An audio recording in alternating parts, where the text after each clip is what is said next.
Asterisk in the early hours of the morning. The rising sun and the crowing roosters signaled a new day for Kevin. Every morning, he had to get up early to take care of the farm chores. To most people, he seemed lucky. But little did they know how unlucky he truly was. Unaware of how quickly his ordinary life would turn upside down, he sat up in bed and gazed long and lovingly at his beloved wife, Meiji. Meiji had married him during the hardest times of scarcity. When Kevin had almost nothing, she was always a supportive and wonderful partner. With her long, shiny black hair, eyes as blue as the deepest seas, a small nose, and slightly full lips, Meiji was like a delicate figurine Kevin could never tire of admiring. Every day, Kevin tried to finish his farm work as quickly as possible, eager to return to his beautiful Meiji.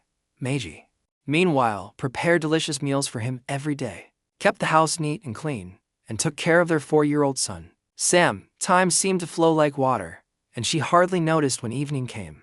Kevin leaned over his wife in bed and placed a gentle kiss on her lips, which he could never get enough of. "Good morning, my love. It's morning now." Meiji slowly opened her eyes and reached for her husband. Hugging him tightly, Kevin thanked God every day for having such a perfect wife and a wonderful son. As he got out of bed to prepare for the farm, Meiji went to the kitchen to make breakfast. Sam, as usual, was still asleep. When Kevin entered the kitchen, the sunlight streaming through the window fell on Meiji, creating a breathtaking scene. He felt as if he were falling in love with her all over again. She was wearing a pink satin nightgown with lace details on the shoulders, a gift Kevin had bought her for her birthday 2 weeks ago. Meiji had felt a little shy about wearing it at first, but she didn't want him to think she didn't like the present. That night was the first time she had worn her short nightgown. When Kevin bought the gift, he had imagined how it would look on her, knowing it would suit her perfectly. But he never expected she would look this stunning. As Meiji handed Kevin his breakfast plate, she noticed his surprised expression. "Did it look bad? Maybe it doesn't suit me," she asked, pouting. No, it looks amazing, my love," he said, his eyes sparkling. "Should I go to the farm around noon today?" Kevin wondered, but then Meiji's expression changed. "What about the animals on the farm? Who knows how hungry they must be?" she asked innocently, hugging him, feeling like the happiest man alive. Kevin set off for the farm. Meiji watched him disappear from view until he was completely out of sight. As soon as he arrived at the farm, Kevin filled the feeders, refreshed the water, and began milking the cows. While milking each cow, he focused on one thing: saving money to buy the milking machine he wanted so badly. It would make his work much faster and allow him to return to Meiji sooner. He had started saving, but the expenses he incurred to give his sweet Meiji a good life always left him with less for the machine. On top of that, the shop owner, the ruthless Joe, constantly raised the prices of the machines, slowing down his plans even more. While Meiji spent time with Sam, the doorbell rang unexpectedly. Since they rarely had visitors, Meiji was surprised and wondered who it could be.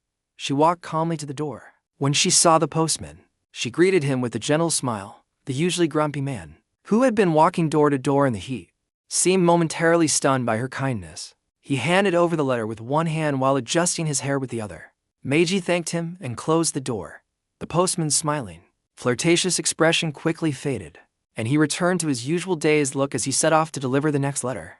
The letter was addressed to Meiji Sanders, and her trembling hands carefully opened the envelope. It was from a lawyer. Meiji learned that her uncle, whom she and her mother had not seen for years, had died in a traffic accident. He left his company, houses, and a large amount of money in gold in various banks, all listed meticulously, to his niece, Meiji. Tears welled up in her eyes as she realized she now possessed a fortune she had never even dreamed of. The letter clearly stated that she needed to go to California immediately to take over the management of the company. Meiji thought, "Me? Manage the company?" She struggled to hold back a laugh. Until now, she had only managed the household, and now she was supposed to run a huge company. Lost in her thoughts, she repeatedly read the letter, forgetting about Sam for a moment. When Kevin came home and rang the doorbell, Meiji was so absorbed in her dreams that she didn't notice. Kevin took out his key, thinking she was busy with Sam, and entered the living room directly. Meiji was standing there, clutching the letter tightly, murmuring company, money, a villa. Kevin approached quietly, wanting to take the letter, but Meiji held it firmly.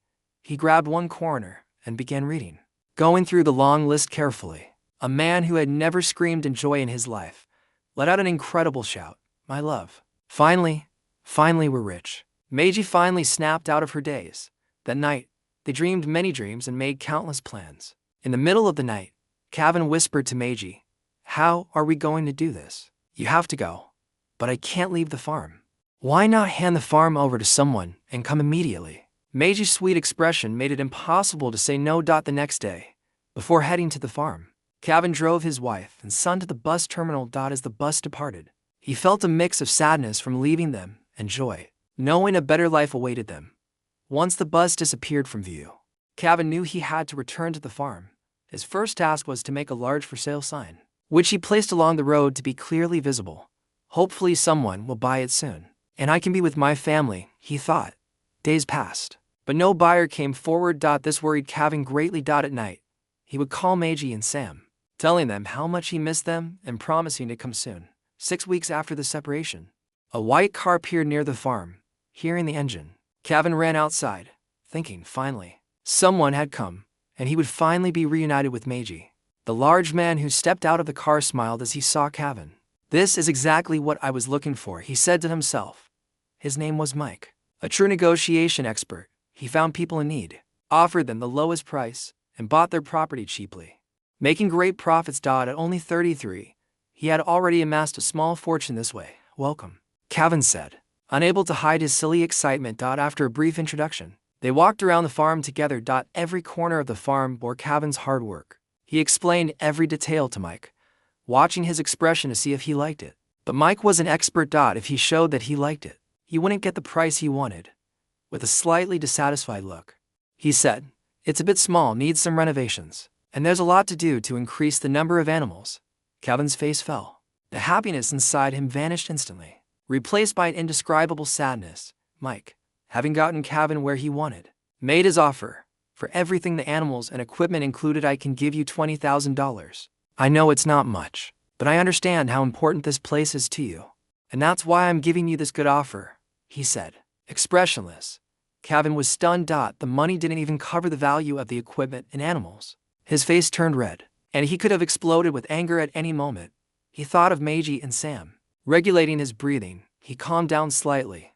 "This money, isn't it too little?" he managed to say. Mike went on with excuses, but Kevin didn't hear a word. His thoughts kept racing. Meiji was now rich.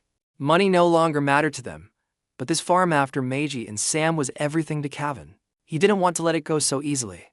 After a moment of silence, Kevin reluctantly extended his hand. "Okay, we have a deal." The sale was finalized immediately. Kevin packed a small suitcase, loaded it into his truck, and hit the road as fast as possible to be with his family. What he didn't know was that Meiji was no longer the same Meiji.